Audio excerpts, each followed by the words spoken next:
This episode of Fermented Adventure the Podcast welcomes back Tom and Kim Bard of the Bard Distillery. We catch up on what's been happening over the last year, their experience at Bar Convent, and what you can expect from this amazing distillery in the future. Be sure to reach out to Kim and Tom of the Bard Distillery and let them know what you thought about the podcast. Cheers!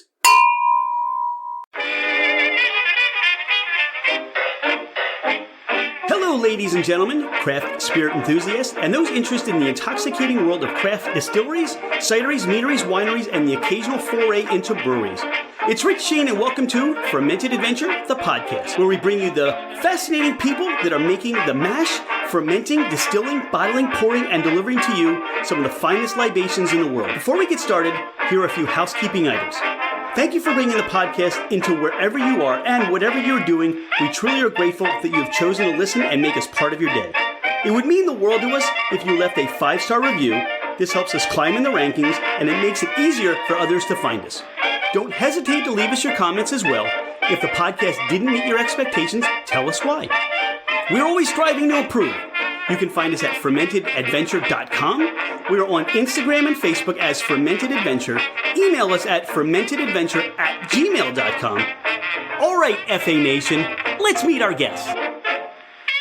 She's Kim Bard. He's Tom Bard. I'm Rich Shane, and this is Fermented Adventure, the podcast. Tom and Kim, welcome back to the podcast. Good to be back. Thank you. Good to be back. Thanks for asking us. Well, who wouldn't ask the royalty of Kentucky to be back on the podcast? Here we go.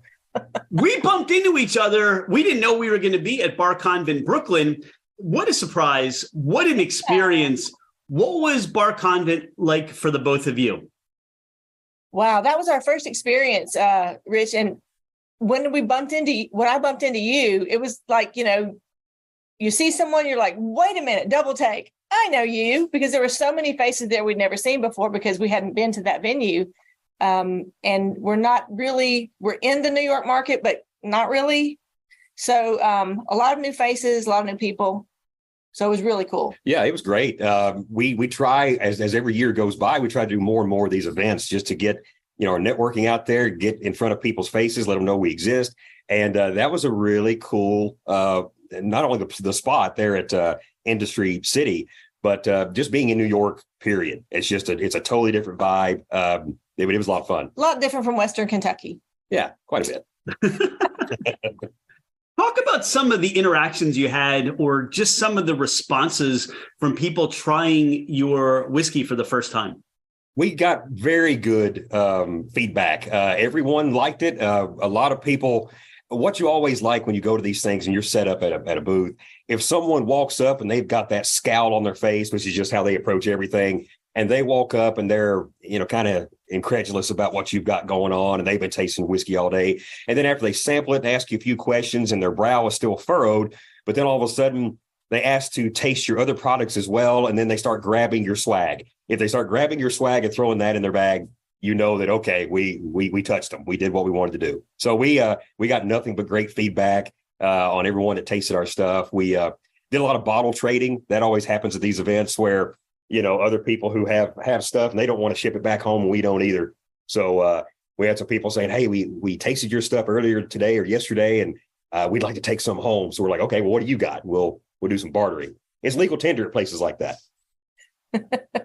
Maybe not legal, but well, okay, it's tender. It's tender. How about that?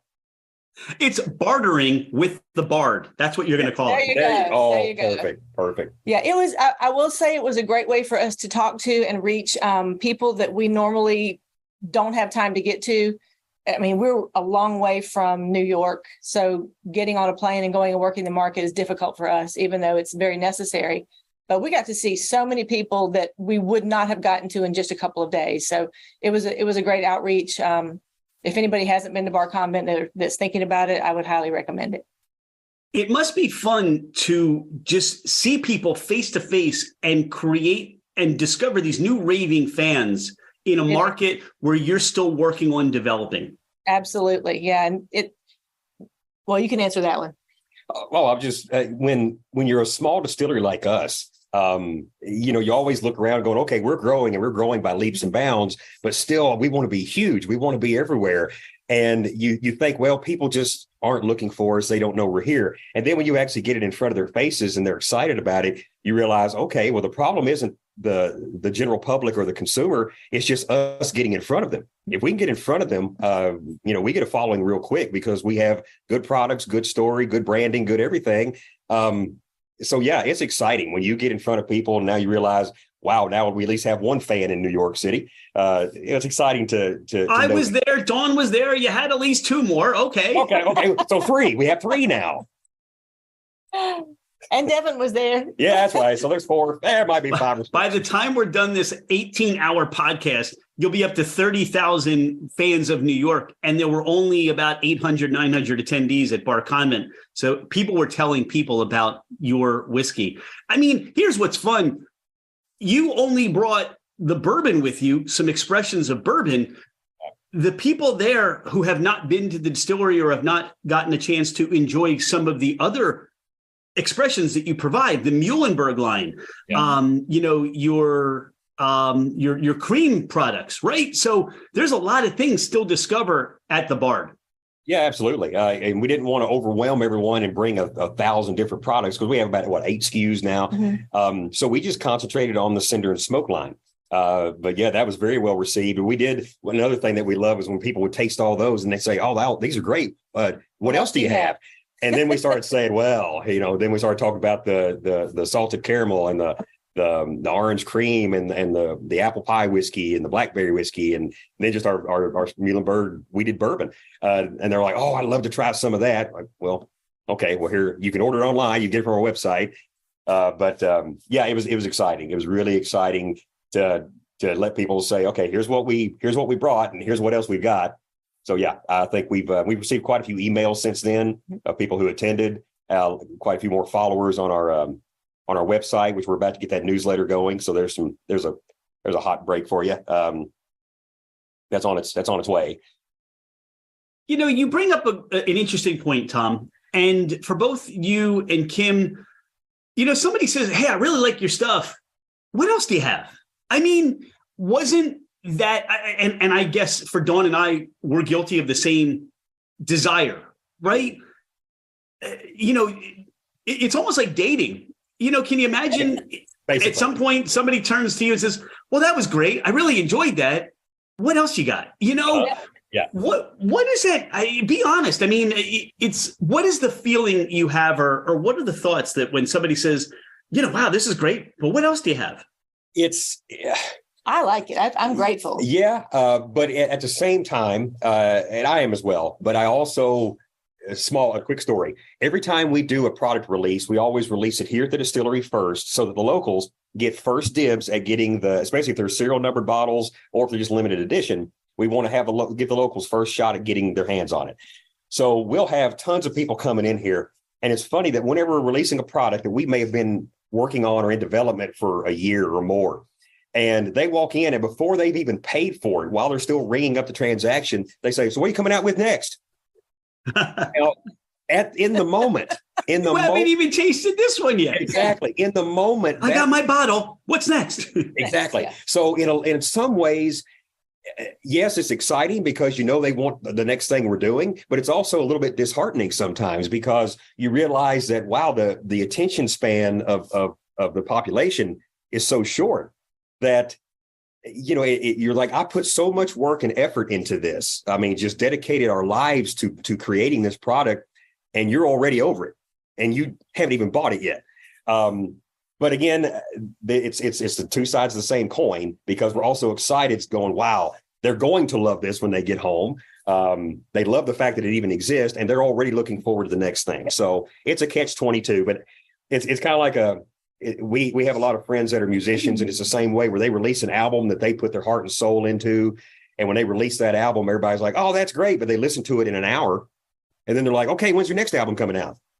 So yeah, sometimes it's frustrating. You want people to enjoy it a little bit more, but okay. I'm thinking I want some sort of developmental rights in whoever records the song, "What's Next?" Because I think this is a great song. that can weave its way. Just, it's a ballad, it's a love song, it's a hard rocker. You bring it to different levels. Very similar to the experience of trying your products. So many different experiences that you're going to have on different levels because of what you're producing. Yeah, well, I'll pass that along to some friends of mine, and then if they end up writing anything, I will insist that you get some type of a songwriter's royalty. You know what? I'd be grateful. Thank you. Okay, I'll do my best. We'll do a big Fermented Adventure song release party at the distillery, and what's that thing where we'll park our RV right there in your parking lot? Well, Harvest Host. Yeah. Well, Harvest Host. Is that still something that you've been developing? Yeah, we have two that camped with us last night, and they're out there as we speak. So I think they're about to move on out and go on with their adventure. So it's still a cool thing that we're doing. Well, you were episode 83 of the podcast, and that goes back to March of 2022. Talk about some of the developments at the distillery. You touched on, you're growing by leaps and bounds. You want to grow more. Talk about some of the changes that have happened since we were there over a year ago. Yeah. So the main projects that we have going on is that we've got a Vendome still that's being constructed right now. And that's been in the works for quite a while. And we're hoping to actually get it this year, get it installed, get it commissioned, and be operating it next year. Because right now we have two small 60-gallon pot stills we've been using since 2019. And with that, I can realistically make, if I'm up here all the time doing nothing but distilling, I can do between 2 and 3 barrels a week. With the new column that we have coming, I can do 20 barrels a day. So we're looking forward to that because we need that. Our supplies, we're in that good problem, right? Where demand is bigger than supply. So our rick house is dwindling in barrels. Mm-hmm. So that still is going to show up just in the right amount of time to start producing what we need to. But that's in the works. So we went from, when you were here, how many employees did we have? Well, you held several responsibilities both. So it seemed like there was a staff of 40, but I think at the time it was maybe 3. Okay. So that would have been me, Kim, and Amy. Well, now we have 3 more. So we're up to 6. So we've doubled our workforce, which is still not enough. It's still not enough, but my God, it makes a big difference. So that's been probably one of the biggest things. So now instead of only sleeping a couple hours a night, we can sleep 4, maybe 5. Yeah. So that's great. It's going in the right direction. But this fall and next year is going to be huge for us because we're going to get a whole lot bigger. We're moving out of the building that we're in now into the main distillery building.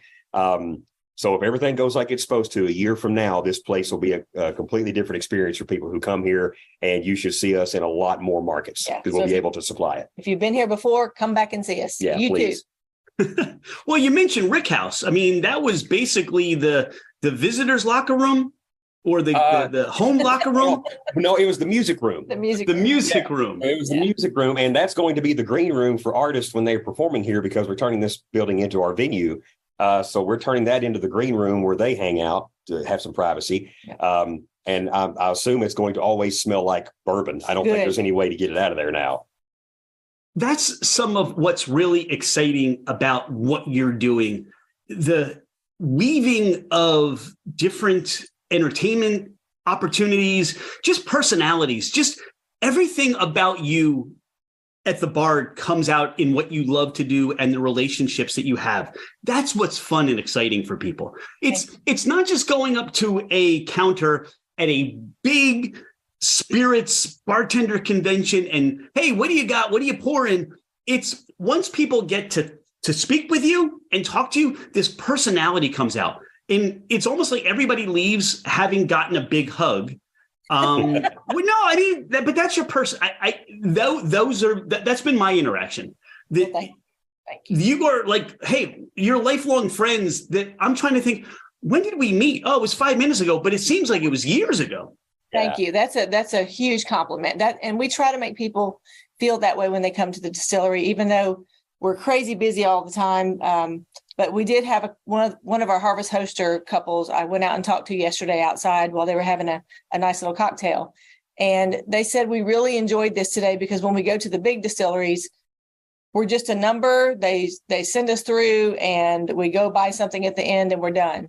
But the craft distillers take time to actually talk to us, spend time with us, get to know us. So we always feel like family when we leave. And that means a lot to us. Yeah. Yeah. Has that been a discussion for you when we did our tour? You took us through, you showed us, the buildings, and this is the high school. This is all the things that encompass the campus of the school. Your desire is like you're putting in this Vendome column steel. You've got grand plans. Is there a conversation to make sure that you have something in place that you're always going to be that craft feel, but get bigger to where you want to be and produce what your fans want to have on hand? Yeah. And I think part of that, before you answer, it comes down to how people feel when they walk in your visitor center and your tasting room. If you walk up to them and speak to them and make them feel welcome, spend a couple seconds with them, get to know them, and then let them do the tour. I think it makes all the difference in the world. First impressions. Yeah, absolutely. And also the way we operate this business, she and I are like everybody else. We've had past lives where we worked for other people, worked for big corporations, or worked in a big machine. And, you spent all that time going, wow, I'm not living my life. I spend most of my time working to make a little bit of money, but I'm making someone else even more. So you weren't living your life. And when we started this business, we basically said, okay, we're just going to live our lives. We want what we enjoy to be part of what we're doing. We just want to act natural, do our thing. And that's why we have that. People notice that with us, that we're not trying to say, oh, come on in, go ahead and hand us your wallet as soon as you walk in the door. They can tell we're not doing that. We're just living our lives and we're inviting you in for it. So we try to just do it that way. And once we get bigger as far as production goes, that doesn't mean that the experience has to change. No. It just means that the amount of work that we do right now, there's more to show for it in the end. That's basically the only difference that we want to make with I think our passion comes through, which is what we hear a lot, that when people get ready to leave here, they always turn to us and say, we see your vision now and we feel your passion and we can't wait to see what's coming in the future. So that means a lot. It's wonderful when you can feel like you're part of that dream, right? I mean, right. In some way, shape or form, we want to see you achieve your dream. The people out there that love the bar and love what you're doing, it's really interesting how that becomes so infectious to say, I just want to see you succeed. And that's really what life should be about as a whole. We should all want to see people succeed. If you do well, right? If your distillery and you, Tom and Kim, you do well, then more distillers may say, you know what? You inspired us. We've always had this dream. Or somebody's going to say, hey, I just want to expand my knowledge of bourbon whiskey. You've given me that inroad because of your dream and your passion and what you see as this culture. And there's so many ways that people can be, just for what we receive from knowing you as well. And I don't want this to become, oh my God, it's a love fest here. And but when you meet people that you want to see really achieve their dreams, it's so wonderful to just feel like you're a little part of that. Yeah, absolutely. And the truth of it is, I think the three of us here talking are aware that anyone who achieves anything, they didn't do it alone. It's impossible. There's a whole team of people, some of which you barely know or have never met. And that's the way achievement is. And we're very much aware of that. We spent most of our lives working in team sports, working in NASCAR. So we understand the team element of anything. And some days we get overwhelmed thinking, wow, this is just us doing all this. It's not true. That's not how it works. So when people get that feeling like, wow, we are a part of this, you actually are. I mean, you're a huge part of it, whether you're just motivating us for a few moments. Maybe that's a few moments we needed that day for buying our products. Of course, that's huge because that's what actually keeps the lights on. And thank you. Yeah, thank everyone for that. Thank you for that. And that's what we want people to understand is that we're not blowing smoke just to make you feel like you're a part of it. You are. You truly are, because again, we can't do this alone at all. Well, you're not blowing smoke. You're blowing cinder and smoke. That's right. Yeah. Perfect. Okay. Now that's a perfect segue. You guys have picked up some hardware since we saw you last. Little recognition. Yeah. We basically all of our products now have won golds, double golds, platinums, or double platinums. So everything we have ever released has got some top honors at some of these awards. And one thing I'll point out at some of these award competitions, we may not be the only gold or platinum, but still to achieve that means that those tasters who have to be getting sick and tired of tasting spirits after a couple of days of that. I'm surprised they don't give everybody a bronze or a honorable mention just to get them out of there.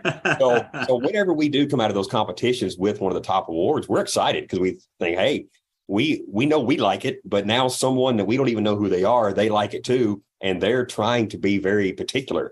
So yeah, we've got tons of awards for all of our products, and we're really excited about that. So we're racking up the hardware, which is fun. So what are you drinking, Rich? Well, so we're going to go through a couple of expressions today. Your Cinder and Smoke. Now, the bottle I have is bottle 5, and this is 245 out of 502. But I still have bottle number 1, 277 out of 672. So I was curious to get a sense of any difference in between the first release and now the 5th release of this line. Yes, they'd be on the Founder Select. Yeah. So basically, what we try to do is that we do everything we can to get each one similar. But here's the fun thing: we know we can't achieve that because it's such a small batch that you're not going to do it. But the fun part is trying to, when we're doing these batches and getting them together, we want people that if they liked batch 1, they'll like batch 5 and anything in between. But if you really have a clear palate that day, then you will pick up little nuances about it. Because even though there's certain elements that we want to have, like you'll find similar noses pretty much on both. The finish should be the same with just that light smoke that dissipates quickly. But in between, you'll taste a little bit different notes if you have them side by side. Mm-hmm. But that's the fun part about the Founder Select. There's only 3 barrels for each one. It's a blind taste testing that Kim and I do. So when we put those together, we know what Cinder and Smoke Founder Select should taste like, but we just say, hey, these 3 really complement each other because of the extra cherry notes or the extra vanilla in this one. This is really unique. So that was a long answer to, if you like one, you should like the other, but will you pick up different notes? Absolutely. That's the beauty of small batch and being a craft spirit. Pardon the interruption. If you like what you hear, if you love what you're hearing, please share the podcast. Please take a screenshot of the podcast, post it on your social media, tag us just to let everybody else know about Fermented Adventure, the podcast. We'd be grateful for your help to grow our podcast. I waited until now to do this because I wanted to share this with you. And it's very interesting, the nuances that you do get from 1 to 5. Mm-hmm. And what I enjoy is that you can actually put 2 bottles down and maybe, like you said, do a blind tasting. Mm-hmm. And I think people would say, oh, they're different. They are different. They're similar characteristics as you talk about, but these 2 are very different whiskeys. Right. To me, number 1 was it had a little thinner mouthfeel, mm-hmm. but seemed like it had a higher on the spice aspect, maybe like a little bit more of the burn, but they're both 100 proof. Yep. So, but number 5 was more creamy.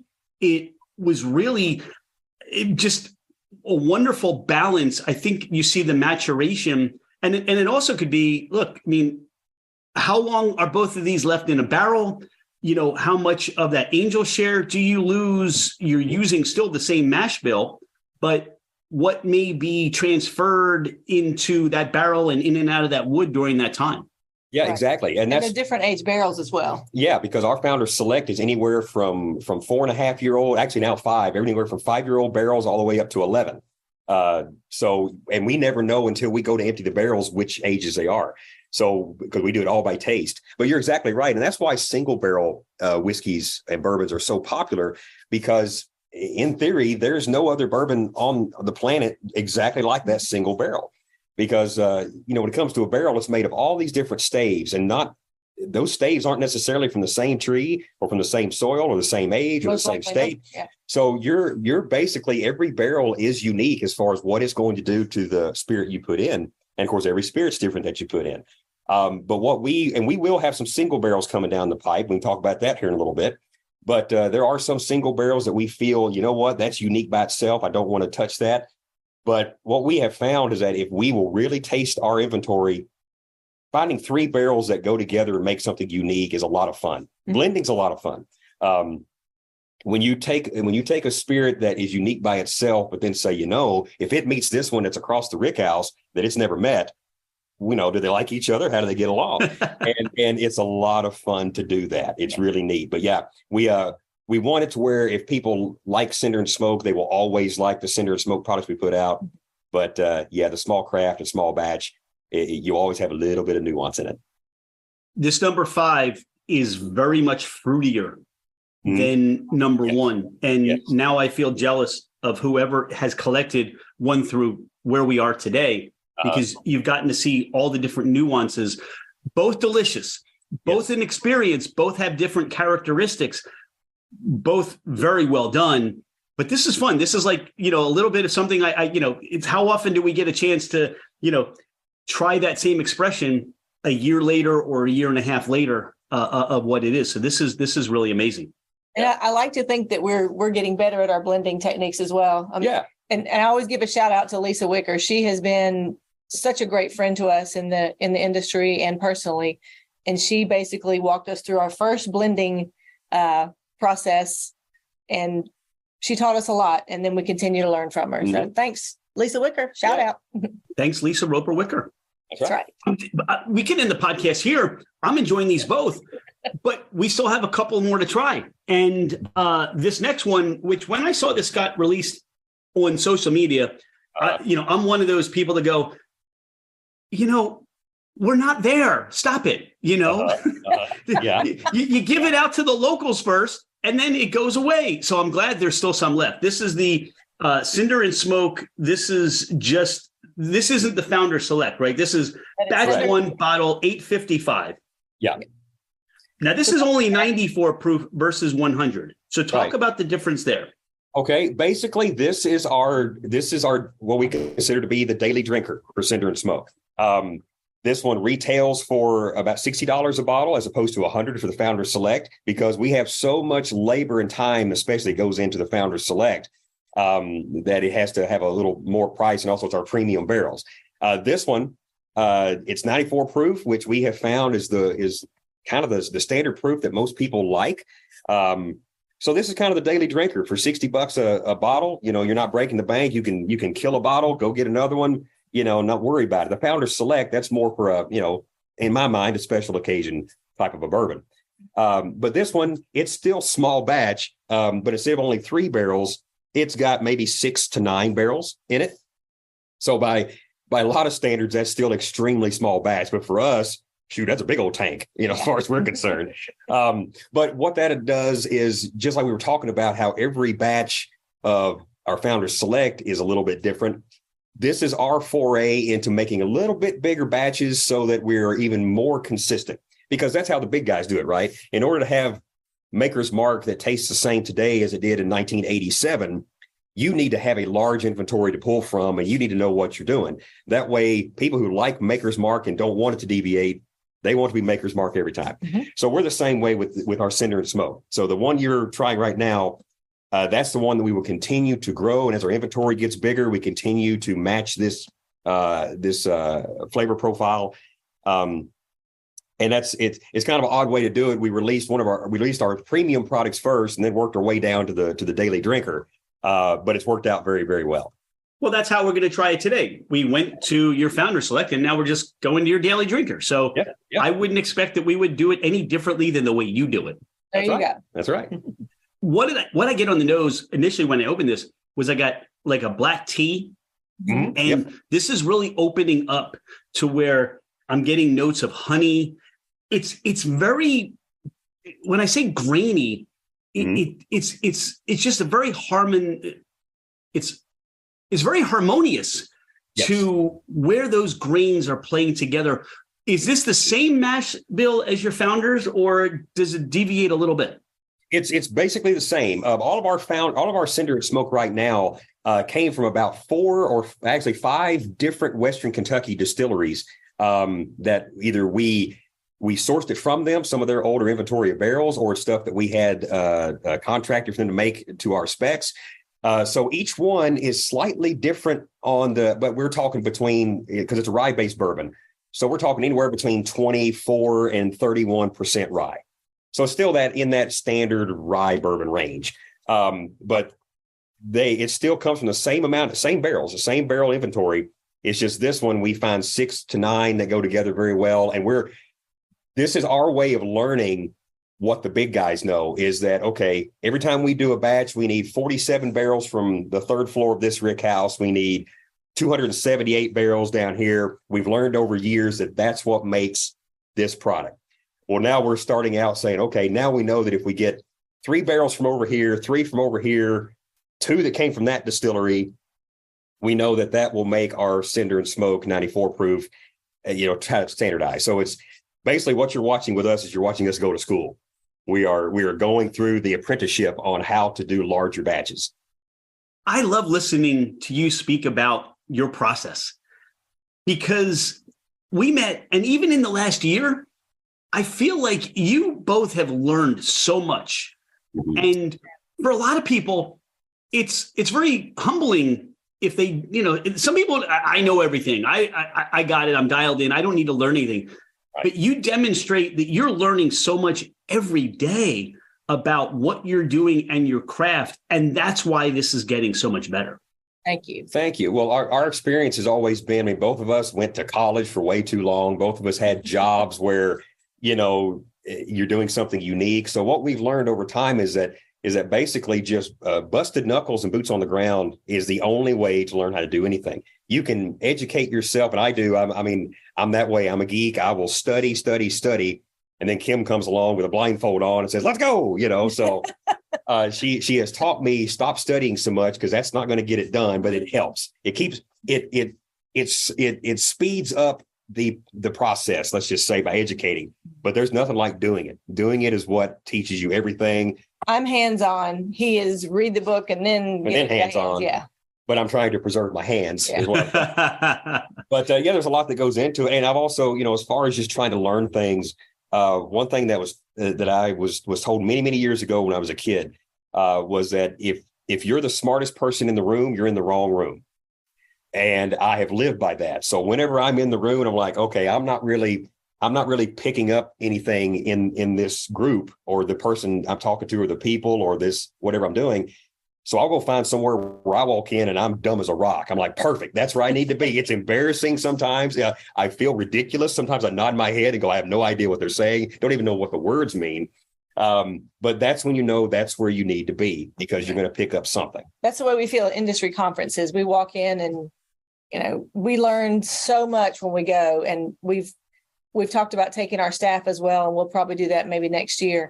Start taking them to some of them, because the learning curve, you walk out and your brain is about to explode, but you get a nugget or 60 nuggets in every conference you go to, and every speaker knows something that you haven't learned yet, or you may have something to tell them afterwards when you go up and talk to them that they didn't think about, maybe another way to look at it. So there's just learning both ways. Well, what I'm learning is this is delicious. Thank you. Hadn't had this before. And all right, so to me, if you like sweet, this is sweet. If you like spicy, this is spicy. If you like oaky, this is oaky. For the Pennsylvania rye drinker, this is a perfect whiskey. And I'm curious, because bourbon, and I'm doing air quotes, people don't have that impression of that rye. I mean, they do. There are distilleries making a high rye, but I think the impression is, it's going to be high corn. What for that drinker, you kind of have to have that introduction or that conversation about the story. What is that like? And is it something where you're in Kentucky now, where you're trying to reintroduce something or introduce something that, oh my God, we can drink this too? Well, the good thing is the industry has a head start on us because the rye, especially the rye-based bourbons, have really picked up steam the last, I'll say 10 years, but they continue to grow. And, 15, 20 years ago, nobody wanted to drink any type of rye because for 100 and something years or more, that's what all whiskeys were. So when certain distilleries started making a wheated, they're like, oh, this is nice. It really, not only is it the corn provides the sweetness, but man, it's just really sweet. And that was just the taste of the culture for a long time. So now, even though we're introducing people to rye, that's why we have our Cinder Smoke, which is rye-based bourbon, our Muhlenberg, which is a wheated-based. That way people come in, and if they don't know anything about bourbon, they at least leave here saying, I think I like wheated better. I think I really like a rye better. So we've had a lot of people that were happy about that they leave here having learned something because we give them two completely different offerings. And luckily, most of them say, I like them both, which is great. A lot of tasters, and I do a lot of tastings here, they'll tell us, I don't like rye bourbon, but they taste ours, and then suddenly they've changed their mind because it's not a high rye, and it is sweeter. So those people who do like the wheated tend to like our ryes because they're not in your face rye. They're very spicy, they're very flavorful, and that's just something I really enjoy about our Cinder Smoke. There's so many flavors going on, and speaking of flavors, the Oloroso is just so much going on in that bottle. It's my new favorite, and every time we come out with a new one, it's my new favorite. But this one has been my favorite since December. Well, I just poured this, and when I saw that you had this at Bar Convent, and again, we see you post things on your social media site, and it's almost like, all right, well, I guess, I'm not going with that date to the prom, so I missed that one. So thank you very much. See, I love working in little high school references for you guys. Yeah, so, thank you. For that. I can't wait for the release of the high school series or the prom series or whatever you do. Keep on waiting on that. I'm going to pour us some Oloroso while we talk about it. Wow. And when we were at the distillery, we saw the casks that you had set up. And Tom, you mentioned something to me about your experience with the casks. Talk about that experience. Well, it was very interesting. First of all, the casks, they're enormous. They're huge. They're about 130 gallons, I believe. And they're ancient. They're older. They're about the same age as me. They spent 20 years, or I think it's close to 20 years in Spain holding Oloroso sherry. Then they were shipped to Speyside, where they held Scotch for 19 years. So they were 39 or 40. And then I got a hold of them while they were still wet, and then put our Cinder and Smoke in there and let it sit in there for about a year and a half, 2 years. And what we've learned is that most people, and we didn't even know this, again, one other thing we're learning, people are tasting it going, wow, you left it in there for a year and a half too. Most people only let it finish for a few months.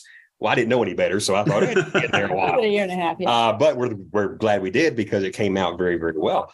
But what I'm really, I had never actually wanted to do any type of barrel finishing, mainly because I thought, maybe it doesn't add as much as I think it does, and it's just gimmicky.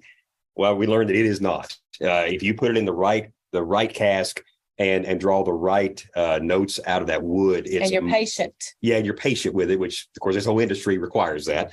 But I was just amazed at how it came out. So basically, this one appeals to a lot of people because if you like sherry, there's some in here. If you like wine and not so much bourbon or whiskey, here's a wine that you might like and be able to drink. And if you like bourbon with a little extra something to it, here it is. So it's kind of a Swiss Army knife. I mean, it's I'm really loving how it turned out. Yeah. I think that's the personality overall of all your expressions, that you're not just going to get one note. You're going to get several different notes at several different beats, and you're going to the highs and lows. This Oloroso, when I tried it first, and again, you talked about this, we can, you can taste all day, or, when they're doing that judging, at some point your palate has to, kind of go away. Right. But this Oloroso is a palate waker upper. Yes. Yeah. It really is, because it may not be like anything. If you're doing the Kentucky Trail or the Kentucky Crab Trail, this is going to be unlike most things that you're going to try on the trail. And your mouth is going to go, Wait a second. What was that? This is different. This is wonderful. This is like on the nose. It's bourbon candy. It's sweet. It's got a little bit of, where that higher rye bourbon that you're producing comes out on the nose, but on the mouth, when you said wine, I got that little bit of white. I got more of a white wine finish where in my mouth, in my palate. And you go on this journey. This is so wonderful. So I'm glad that you decided, hey, let's just leave this around for a year and a half. And from that standpoint, you were willing to try another finish to say, all right, let's see how this goes. Yeah, it was fun to do. And now we were introduced to a few finishes that we hadn't quite talked about while we were up in New York. And that's another beauty of going to those events is, you learn all kinds of things. And a lot of people were asking us about some, other types of barrel finishes. And we heard a few of them enough times and we thought, okay, well, now let's see if we can grab a hold of some of those and try that. Because apparently it's a thing that people are looking for. I've got some that are still in the barrels right now. I've got some that are in some straight up French oak. I have some that are I have some Cinder Smoke that's resting in some old Ardbeg casks. So that'll be interesting. Well, they've only been in there for about a year, and I took a sample of it the other day, and it is amazing. Just that little element that it adds, and like you're tasting, it doesn't get rid of the cinder and smoke. It's just a cinder and smoke plus this, and that's the neat thing about it. It doesn't kill it; it adds to it. Yeah, and it's fun. It's a lot of fun to do this barrel finishing. We're having fun, which is the old adage: if you can love what you do, you'll never work a day in your life. I mean, we work really hard and we go home exhausted, but it's very rewarding. Yeah. And we get rewarded every day when our customers come in, our friends come in, our fans come in, and they really enjoy what we do and they thank us for it. So it's really cool. Well, thank you for taking the time to produce this and sharing this with the world. I know it's whiskey, it's bourbon, but the world wouldn't be as good or as better as it is without this in the world. If you haven't been to the Bard Distillery, this is a stop you want to make no matter whether you're trying to hit all the distilleries on the trail or just one. This is where you want to stop. We talked about, all right, hey, what's next? All right, now I'm going to ask, what's next? What's going on? I mean, you talked about some other finishes. Are there other expressions you're coming out with or any limited releases? Yeah, we have a very limited release coming out hopefully next month. It's going to be a 17-year Cinder and Smoke. It was going to be 16, but then we had some issues with our labeling and our design work. So by the time we got it all said and done, I went, holy hell, it's going to be 17. Actually, I checked the dates on the barrels. So it's actually going to be a 17-year bourbon. So, the first product we came out with back in 2019 was a 13-year. Well, this is what we didn't bottle then, and we let it continue to age. And now it's at 17, and it's incredible. It's absolutely incredible. We've already sent it off to 2 competitions, and it has a platinum and a. Well, we won a double platinum at the Ascot Awards and won the category for bourbons over 12 years old. And then we entered, I think, the John Barleycorn Awards and got a double gold with that. So yeah, we've only entered it in 2, and we got top honors at both of those. And we said, okay, stop. That's all we need. We're not going to keep going with that. But it's amazing. There's going to be less than 1,000 bottles. I've kind of calculated what I think is in those barrels because I'm going to be dumping them here in the next few weeks, actually. But from what I think I've got, it's not even going to reach 1,000 barrels. 1,000 bottles. So it's going to be an extremely limited release. And I'm reading your mind. Yes, we will save you a bottle. No. You're not reading my. Oh, stop, Kim. You're not reading my mind. But it's going to be. We expect it to go very, very quickly. It's going to have a premium price tag to it, but because this is the end of it, this is all of it. We don't have any more. We're draining the last of the old stuff that we've got, and as we all know, the old stuff's getting harder to find. But we're excited about that. So that's coming out soon. We are coming out with some other expressions of our Muhlenberg later on this fall. Basically, we're probably finally, after years of people wanting us to do it, we're going to come out with basically a cinnamon whiskey. Cinnamon-esque. We'll call it. because we have our own idea of what we would like for that to be. But the demand is there. So we're going to create that for Muhlenberg. And then we also, if we can line everything up the way we want, later on this fall, we're going to have our first agave spirit that we're going to have on the market. And that's going to be a collaboration between us and a music artist. So that'll be a fun one coming down the pipe. Wow, that is so cool. With some fun travel mixed in as well to go and pick the farm and pick all the cool stuff. And yeah, we plan on going to Mexico and actually teaming up with a producer, a small one down there, and basically getting a direct link to here. And then we do some different things with it, age it in our barrels to make the añejo and the reposado and everything else. So we're looking forward to that. That's going to be a neat experience. And it's not John Prine. We did a project with John Prine last year, though. I guess that happened after you were here last. So it won't be John. It's another one. When is the first act booked at the music venue? Do you have a date for when people can expect that? Actually, we do. Actually, we do now. It's not a specific date. But it looks like in the spring, April or May, we're going to have our first, because we had a benefit concert last year out on we have a entertainment deck that we built outside. So we did have a concert for the Muhlenberg Music Mission. We're on the board of that, trying to get the musical heritage back going here in Muhlenberg County and get a lot of instruments in kids' hands and get the music going again around this town. But we had a concert last year that was wonderful. But the first one that we're going to have indoors, which also means that we have moved over to the other building, is looking at April or May of next year. That's when this should be a full-time entertainment venue and hopefully going all the time. The acoustics. All right, I think we need to get that into our calendar so we can. As soon as we have a date marked for it, we will make sure everybody knows. This is look. Kim, you were very polite to say we bumped into each other. I mean, you were running, so you almost knocked me over. So when we met at Bar Convent, and I'm sure for you it was very overwhelming getting set up, not knowing what to expect. What's the experience going to be like? And I'm so grateful that I'm like, this is like, wow. The Bard's here. Kim and Tom are here. Oh, cool. This is great. So, I mean, and then at some point you had to have the authorities remove us from your booth. So, yes. I mean, that was a little embarrassing, but we made amends. Yeah, we actually just let authority know in general, just Dawn can stay. But thank you. he needs to be removed from the premises. Yeah, and Shanky's Whip across the way, they don't want me there either anymore. No, but thanks for the hat, though. I've got the hat. I will be wearing that. Absolutely. And I appreciate you going over there and commandeering a hat, pillaging that from them. Yeah, we pillage. Fermented Adventure, we pillage. Well, as you should. Thank you so much. Thank you for your time today. All right, this is like an annual thing. We'll check in with the Bard yearly, or we'll do something maybe next spring where we kind of introduce you. But look, and I mean this sincerely, this is a whiskey, this is a bourbon. These are things that you want to try, but just go meet Tom and Kim and the whole staff. And it's like you're hanging out with your Kentucky friends.